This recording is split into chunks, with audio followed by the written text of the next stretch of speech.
There are so many myths and misconceptions in the nutrition world, and as a dietitian, I feel it's my duty to be able to decipher through this and give you guys the facts. Well, my name's Aleksa, I'm a climate dietitian, I'm a sports dietitian, and today what I'm going to discuss is 5 myths that just need to die. Okay, these myths are still prevalent in 2019, and we can't let that happen. Let's get into it, let's explain what these are, and give you guys the lowdown of what you need to avoid today.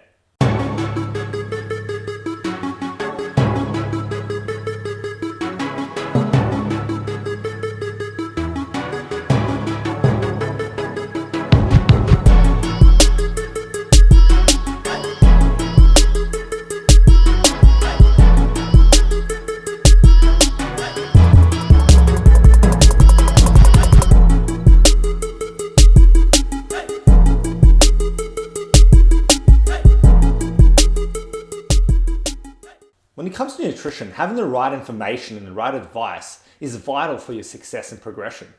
However, these days, so many people and their dog are dishing out nutrition advice, whether it's advice they've heard or advice they feel is the truth because it's worked for them. Now, this is an issue because what this perpetuates is a cycle of myth creating and myth promoting, and we can't have that. Just because something's worked for someone, or just because something's being promoted as the truth without any kind of grounding towards it, doesn't mean it's actual facts. And this is an issue in the nutrition sphere with so much bullshit circling out there that makes it hard to decipher, what's truth and what's myth.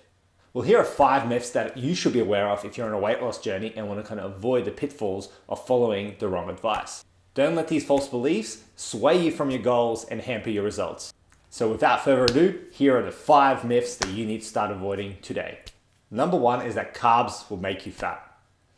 Now, this is a myth that's so prevalent and still so popular, and it's just everywhere you look, okay? Everywhere you look, you'll find the kind of information about avoid carbs, okay? Keto's the way, carbs will make you fat.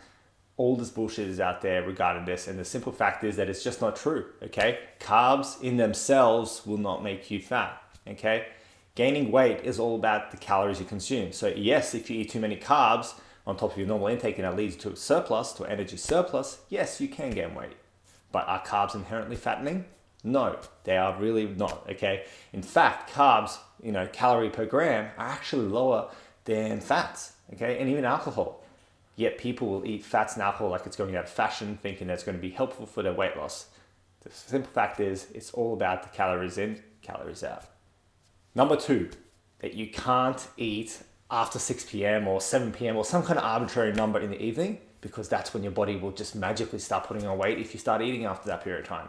Okay, baloney, it's not true, okay? Your body does not have this internal clock that it kind of goes, okay, now you should stop eating and after this point, let's put on weight. It doesn't work like that. Okay, there's no magic kind of person in there going, okay, put on weight, okay? You've eaten after 6, bam, you're gonna put on weight. There's none of that, okay? Your body doesn't have that much of a awareness around whether you're going to be doing exercise in the evening or not. It doesn't even care. It's all about the calories in a 24-hour period, and of course the weekly calories as well.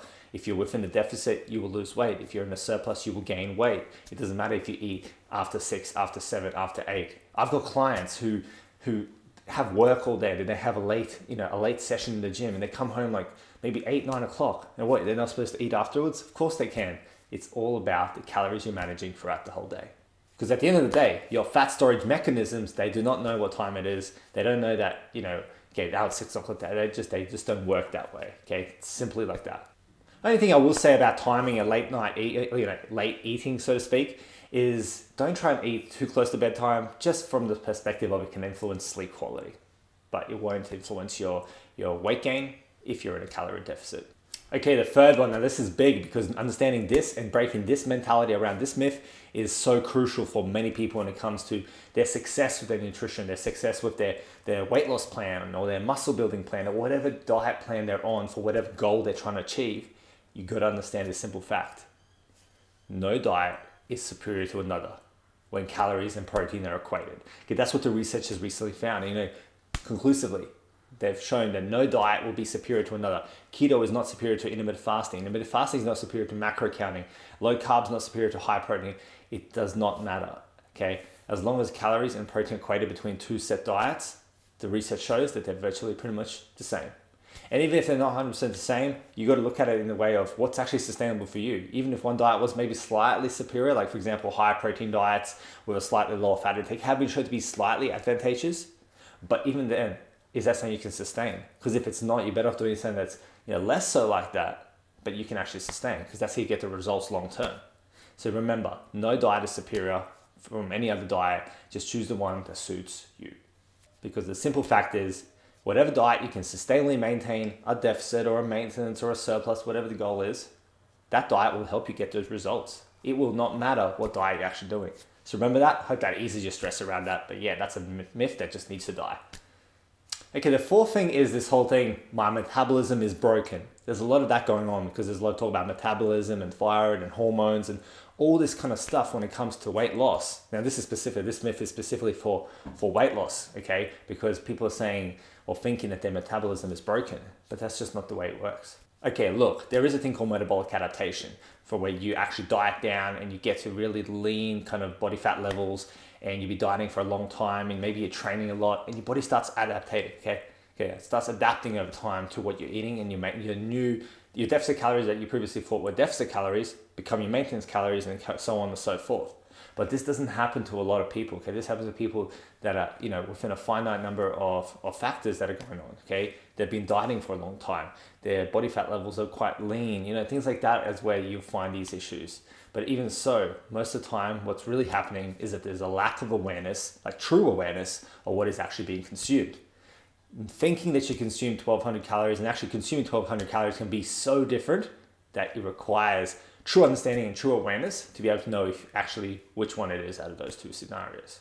And of course, there is a thing called underactive thyroid, hypothyroidism, whatever you want to call it. And yes, if you feel that could be a problem, this isn't even weight loss aside, health-wise, go get it checked out from a doctor. Get the help you need for that so that that's not a factor. And yeah, that can influence the energy out component of your metabolism, so to speak. But in itself, it can account to maybe a maximum 20% difference. So at the end of the day, still, there'll only be a small part of it if you are, if you're thinking your metabolism is broken, it's most likely not that to that level. And yes, I've had clients who had like underactive thyroid and it's made it harder to lose weight. That's a fact. But the thing is, a lot of people still won't have this problem. They won't have an underactive thyroid, but they'll think the metabolism is broken because of the myth perpetuated out there about if you're not losing weight, but you're eating a very low amount of calories, your metabolism is broken. It's not necessarily that clean cut, okay? What you want to do is this, okay? Here's some homework for you if you feel that your metabolism is broken and you've kind of been led to believe that that's the case. Then what you want to do is grab MyFitnessPal or some kind of app like that and just track your food very accurately. I'm not talking everything, every little bit of butter. I couldn't tell you how many times I've asked someone what to eat for breakfast and they tell me toast and then nothing else. And I've got, so no butter, nothing. Oh yeah, butter. Everything, okay? Butter, dressing, sauces, every bit of food that goes in your mouth, every drink, every alcohol drink, all that counts. Track it for 2 to 4 weeks. See what your weight's done during that period of time. See what your actual calorie average is, and you might be surprised. Okay, do that for me and see how you go. But yeah, more likely than not, what happens is that your metabolism is not broken. It's just that you've got slight unawareness around what actually is being consumed, and that's not an issue. It's easy to rectify if that's the case. Just track, like I said, and you'll find out exactly what you're consuming, and then you can go from there. And the fifth one is that supplements will be this magic kind of solution for your fat loss or this magic solution for your muscle mass gain. And that's just not the way it works. Supplements are literally, as the name suggests, they're supplementary, okay? They're to top up your nutrition where it's lacking or deficient in. That's all it really is. Protein powders will not make you gain muscle mass if you're not in a surplus and you're not overall eating a good diet and training the right way. A fat burner will not work. They're bullshit anyway, okay? Fat burners are bullshit. Don't even put your money towards a fat burner. But they will not do anything as well, if you're not in a deficit, if you're not consuming in a deficit calorie range. All supplements are a solution to fill the gap, that missing link between something in your nutrition that's lacking, if that is the case. But a lot of times when people have supplements, they do it on top of a normal diet where they probably don't even need it. But that's another issue aside. Let's talk about the myth that supplements can actually enhance or kind of supercharge, so to speak, your results. That's just not the way they work. They're not magic. They don't provide this all-in-one solution.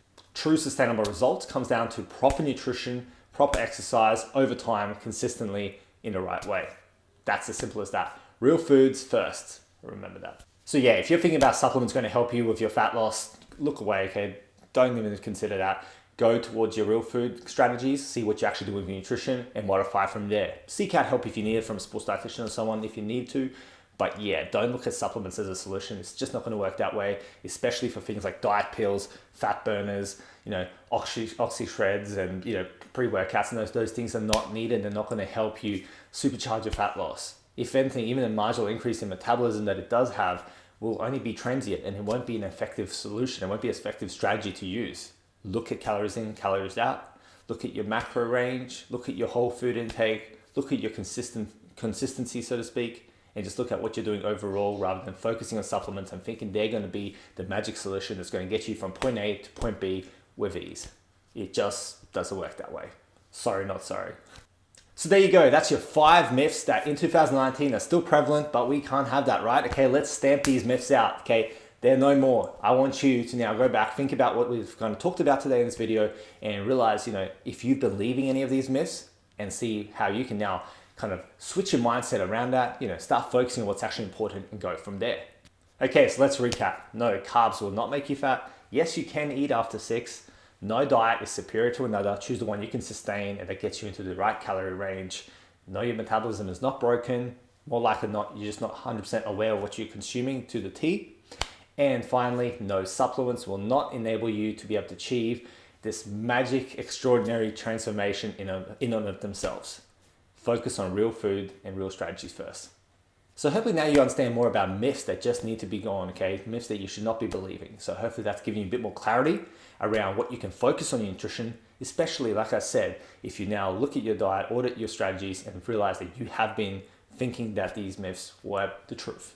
So again, I hope you gained value from this video.